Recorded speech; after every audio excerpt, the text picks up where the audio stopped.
এইটা হচ্ছে নেটওয়ার্কের বাইরে হারিয়ে যাওয়ার মতো জিনিস। নেটওয়ার্কের বাইরে হারিয়ে যাওয়ার মতো জিনিস মানে কি, আমরা অনেক সময় অনেক ট্যুরে যাইতে চাই, কিন্তু আমরা ফোন টোন ক্যারি করি না বা ক্যারি করতে চাই না, কিন্তু ক্যারি করতে হয় জাস্ট ছবি তোলার জন্য বা মেমোরিজ গুলো রাখার জন্য। বাট এইটা নিয়ে গেলে না আর ফোন নেওয়ার প্রয়োজন হবে না। এই দেখেন, এতে একটা ক্যামেরা আছে, এই ক্যামেরা দিয়ে আপনি যদি প্রেস করেন ছবি তোলা হয়ে গেল এবং এইটাতে ছবি এখন বের হয়ে আসবে। আর আপনারা কিন্তু এটা ইনস্ট্যান্ট প্রিন্ট হয়ে যেতেছে, তো ক্যামেরা ক্যারি করার কোনো প্রয়োজন নাই। এবং আপনারা চাইলে কিন্তু এসডি কার্ড দিয়েও এতে স্টোর করতে পারবেন ছবি। দেখেন, এখানে কিন্তু এসডি কার্ডের অপশন আছে এবং চার্জিং এর জন্য টাইপ সি এর অপশন আছে এবং ভিডিও রেকর্ড করতে পারবেন। সো আপনার ফোনটাকে ভুলে যে এই ডিজিটাল ওয়ার্ল্ড থেকে আপনি যদি একটু আপনার নেচার ওয়ার্ল্ডে ঘুরে বেড়াতে চান, নিজেদের ছবি তুলতে চান, সেলফি তুলতে চান, সেগুলো স্টোর করে রাখতে চান, যে আমরা একটা ট্রিপে গিয়েছিলাম, এটা একটা বুক বানাতে চান বা ক্যাটালগ বানাতে চান, সেটা কিন্তু করতে পারবেন। ফোনের ডিস্ট্রাকশনটা আপনাকে আর নিতে হবে না। অনেকেই দেখেছি যে ট্যুরে যে শুধু ফোন চালাইতেছে আর ফোনটা কোন অজুহাতে নিয়ে আসে, যে ছবি তোলার জন্য ফোন নিয়ে আসছে, সেই অজুহাত আর দিতে হবে না।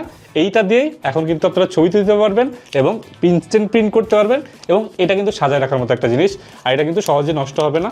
একটা প্লাস্টিক ফিনিশ আছে, এই যে দেখেন, সহজে এটা ছিঁড়া যায়, বাট এর উপরে যদি আমি হাত দিই, এটা একটা খুবই প্লাস্টিক একটা ফিনিশ আছে, মানে একটু ওই যে এই জন্য বলে লেমিনেটিং টাইপের একটা ফিনিশ আছে। সো এই ছবিটা খুব সহজে নষ্ট হয়ে যাবে। দেখেন, এত ডলার পরে কিন্তু কালি উঠে নেয়, কারণ এটা থার্মাল প্রিন্টার। আর এই থার্মাল প্রিন্টারটা পাওয়া যাইতেছে আমাদের লিলিপুট শপে।